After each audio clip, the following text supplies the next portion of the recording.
इस कहानी की शुरुआत में हमें एक महल को दिखाया जाता है जहाँ एक चालाक प्रोफेसर मार्लेट था। प्रोफेसर एक जादूगर की तरह होशियार थे, इसीलिए उसने मौत के फरिश्ते को धोखा देना सीख लिया क्योंकि अमर होना चाहता था। मगर प्रोफेसर हमेशा परेशान रहता क्योंकि उसने अपना सब कुछ खो दिया था। मौत के फरिश्ते ने प्रोफेसर को काफी ढूंढा, लेकिन प्रोफेसर मौत के फरिश्ते को कहीं नहीं मिला। प्रोफेसर इस बात से काफी खुश हुआ क्योंकि अब वो अमर हो गया था। वही हम एक अनाथ लड़की सलमा को देखते हैं जो मार्लेट को अपना हीरो मानती थी क्योंकि उसे लगता है कि मौत के फरिश्ते को धोखा देकर हम हमारे परिवार से कभी अलग नहीं होंगे, क्योंकि उसने अपने माँ बाप को कभी नहीं देखा था। सलमा के साथ उसके दो कजन भाई जॉर्ज और पेड्रो रहते थे। जॉर्ज बताता कि मार्लेट की वजह से मौत का फरिश्ता हमारी दुनिया को नहीं ढूंढ सका क्योंकि उसने हमारी दुनिया को उसकी नजर से छुपा दिया था। प्रोफेसर ने जीवन और मौत के बीच का चक्र तोड़ दिया था, जिसकी वजह से लोग पहले काफी खुश हुए, मगर धीरे धीरे लोगों की बीमारियां महामारी बन गई जिन्हें ठीक नहीं किया जा सका, जिसकी वजह से लोग काफी परेशान रहने लगे। मार्लेट ने जादू से होने वाले नुकसान के बारे में नहीं सोचा था, जिसकी वजह से मौत के फरिश्ते ने मार्लेट को एक काल कोठरी में बंद कर दिया जिसे कोई नहीं ढूंढ सकता।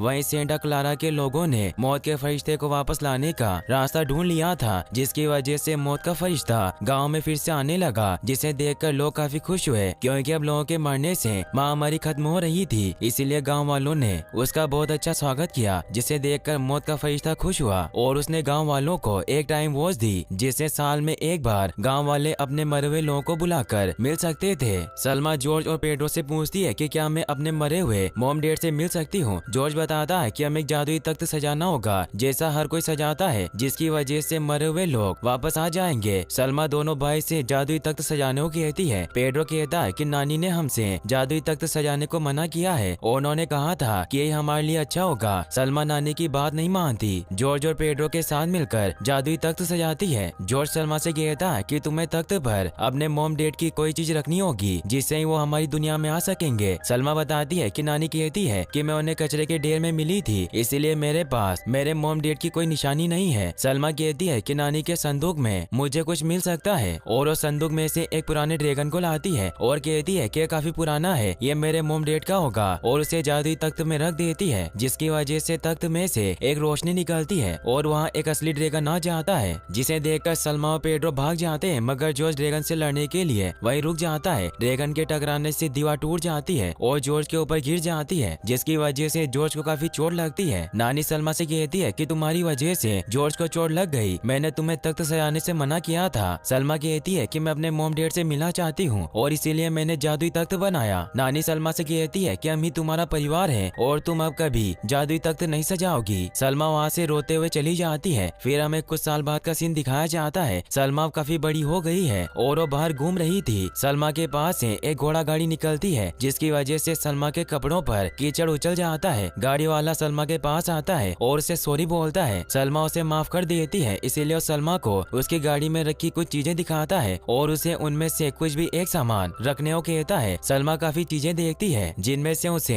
एक लॉकेट पसंद आता है, जिसे लेकर वहाँ से चली जाती है। सलमा अपने रूम में पहुँचती है जहाँ जॉर्ज और पेड्रो खेल रहे थे। सलमा जॉर्ज और पेड्रो को एक लॉकेट दिखाती हुई कहती है कि इसमें एक महल का निशान है, लेकिन ये महल पूरे शहर में कहीं नहीं है। मुझे ऐसा लगता है कि मेरे मॉम डैड का इससे कोई रिश्ता है। पेड्रो महल में जाने से मना करता है। जॉर्ज कहता है कि नानी पहले भी काफी गुस्सा हुई थी जब हमने जादुई तख्त बनाया था। सलमा कहती है कि 10 साल पुरानी बात है और हमें एक बार फिर से जादुई तख्त बनाना चाहिए। वहीं पूरे गाँव के लोग मौत का दिन सेलिब्रेट कर रहे थे, जिससे वो मरे हुए लोगों से एक दिन के लिए मिल सके। इसीलिए उस दिन सभी मरे हुए लोग अपने परिवार वालों से मिलने आते हैं। सलमा भी सभी लोगों के साथ एक जादुई तख्त बनाती है और उसमें एक लॉकेट रखती है, मगर लॉकेट काम नहीं करता और उसमें से एक रोशनी निकलती है, जिसकी वजह से सलमा और उसके भाई दूर जाकर गिरते हैं। सलमा लॉकेट के काम न करने की वजह से नानी और उसके दोनों भाई पर काफी गुस्सा होती है। नानी सलमा को समझाने आई थी, मगर सलमा उन्हें कहती है कि मैं अपने परिवार से मिलना चाहती हूँ, आप मेरा परिवार नहीं है। ये सब सुनकर नानी जॉर्ज और पेड्रो को डांटती है और वहाँ से चली जाती है। सलमा नदी के किनारे रखी एक नाव में जाकर बैठती है। वहाँ जॉर्ज और पेड्रो भी आते हैं। सलमा उनसे कहती है कि मैं महल को ढूंढने जा रही हूँ। जॉर्ज सलमा के साथ जाने लगता है, मगर पेड्रो उन दोनों के साथ जाने से मना करता है, लेकिन थोड़ी देर बाद वो भी उनके साथ जाने के लिए मान जाता है। सलमा और उसके भाई महल पहुँच जाते हैं। पेड्रो लाइट को लेकर आगे बढ़ता है, मगर वो एक मकड़ी के जाले से टकराकर नीचे गिर जाता है। सलमा को एक दरवाजा दिखाई देता है। सभी दरवाजे के पास जाते हैं। पेड्रो दरवाजे में हाथ डालता है तो उसके हाथ में एक क्रिएचर आता है, जिससे डरकर वो बेहोश हो जाता है। सलमा क्रिएचर के पास जाकर उसे उठा लेती है। क्रिएचर सलमा के हाथ से कूदकर दरवाजे में चला जाता है और उसे खोल देता है। महल के अंदर कई सारे दरवाजे होते हैं, वो एक भूतिया महल था।